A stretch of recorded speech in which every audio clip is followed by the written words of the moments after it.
My name is Rida Rashid and I am a PhD scholar from Mumbai University.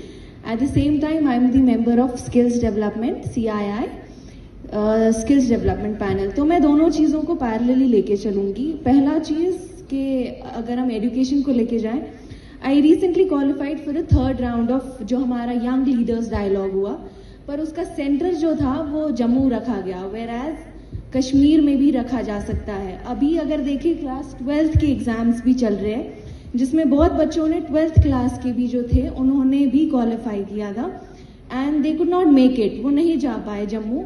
और इसी reason से मैंने भी ड्रॉप किया ये आइडिया, बिकॉज कंपटीशन ही नहीं होने वाला है. बिकॉज जब बच्चे जा ही नहीं रहे कश्मीर से, मैं अकेली जाके क्या ही करूँगी.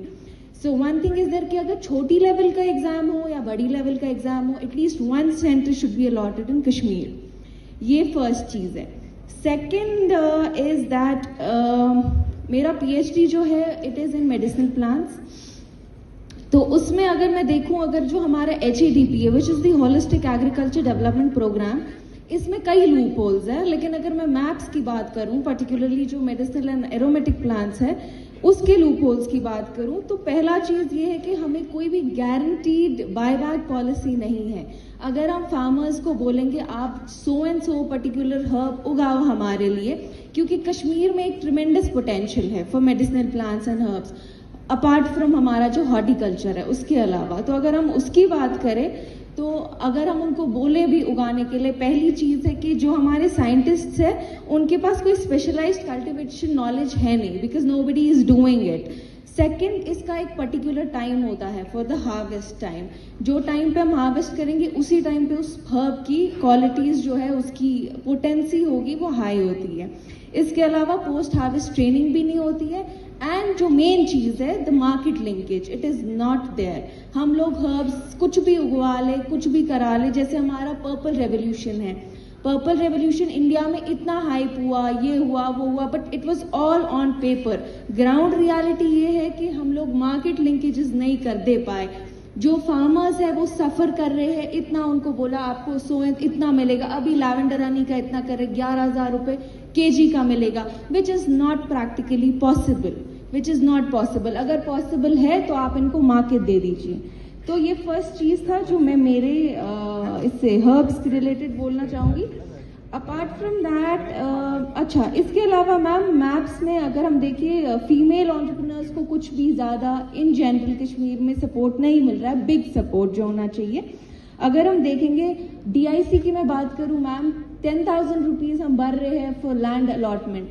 अगर आपको क्लोज, एटलीस्ट आपको विंडो क्लोज करना चाहिए एक पर्टिकुलर टाइम के बाद कि बस हमने इतने प्रपोजल्स ले लिए, 10-10 हज़ार रुपये लोग भरे जा रहे, अलॉटमेंट्स नहीं हो रही है. ठीक है, वो एक मेन पॉइंट है. अपार्ट फ्रॉम दैट, अगर हम अब स्किल्स में जाएं, स्किल्स में मैम मैं बोलूँगी टूरिज्म जो हमारा है वो एक सिग्निफिकेंट रोल प्ले करता है हमारी इकोनॉमी में. अगर हम दूसरे मुल्कों में देखें, क्राफ्ट विलेजेस बनाई गई है. हम लोग, टूरिस्ट जाता है, वो घूमता है, उसको एक पर्टिकुलर डे पे बोलेंगे आज ही हम आपको जेम्स गैलरी लेके जाएंगे, like we have in Thailand, या बाली में हमारा है वुडन फैक्ट्रीज है. वो उनको लेके जाते हैं, उनको घुमाते हैं, पूरा दिखाते हैं किस तरह बनाया जाता है. उसके बाद उनको एक अपने स्टोर में उनके लेके जाते हैं जहाँ पे वो आर्टिजन्स अपनी चीज़ें बेचते हैं. तो उस तरीके से हमें क्राफ्ट विलेजेस डेवलप करनी चाहिए. जैसे कि हमें कान्यहामा है, वहाँ से हम शॉल्स कर सकते हैं, अलग अलग सेक्टर से हम अलग अलग चीज़ें कर सकते हैं. इसके अलावा medical tourism should be considered, eco tourism should be considered. Similarly ma'am, हमारा कश्मीर जो है वो, इसमें हमारे को it is viable for floral tourism also.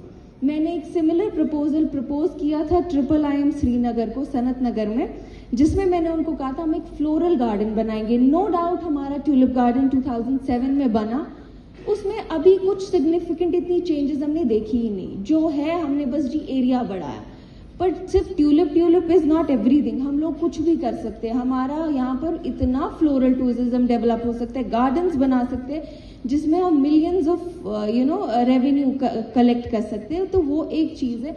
उस प्रपोजल के against I was asked to lead that project IIIM में, अगेंस्ट अ कंपनसेशन ऑफ ₹25,000, जो मेरे एक PhD स्कॉलर के लिए मेरा आइडिया, मेरा प्रपोजल सब कुछ उसके लिए भी मुझे बोला कि आपको बुनेरा फार्म जाना है पुलवामा में।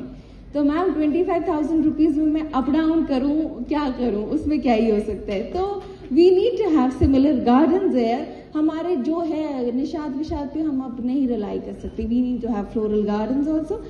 उसके अलावा जैसे सर ने भी बोला, मैडम ने भी बोला, एजुकेशनल सेंटर्स होने चाहिए यहाँ। जैसे पहले बीएड कॉलेजेस थे, यहाँ लोग आते थे बाहर से, तो वो चीज़ें अगेन होनी चाहिए। इसके अलावा बहुत सारी इंडस्ट्रीज है स्किल डेवलपमेंट में, जैसे हमारी लेदर इंडस्ट्री है, उसका मैम हमारा जो प्रोडक्शन है वो अनडॉक्यूमेंटेड है। अगर हम देखें आर्टिजन स्ट्रगल कर रहे हैं। अगर 2024 की मैम बात करें तो हमारा मीट प्रोडक्शन जो था वो 91,000 मेट्रिक टन्स तक पहुंचा, लेकिन उसकी अगर हम इसकी बात करें, उसकी जो हाइड है उसका कुछ डॉक्यूमेंटेशन नहीं हो रहा, वो पूरा वेस्ट है, जस्ट 10% यूज हो रहा है।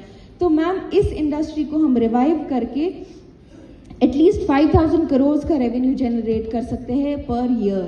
सो मॉडर्न टैनरीज बनानी चाहिए और इस सेक्टर पे भी काम किया जाना चाहिए apart from other skill development centres. Thank you.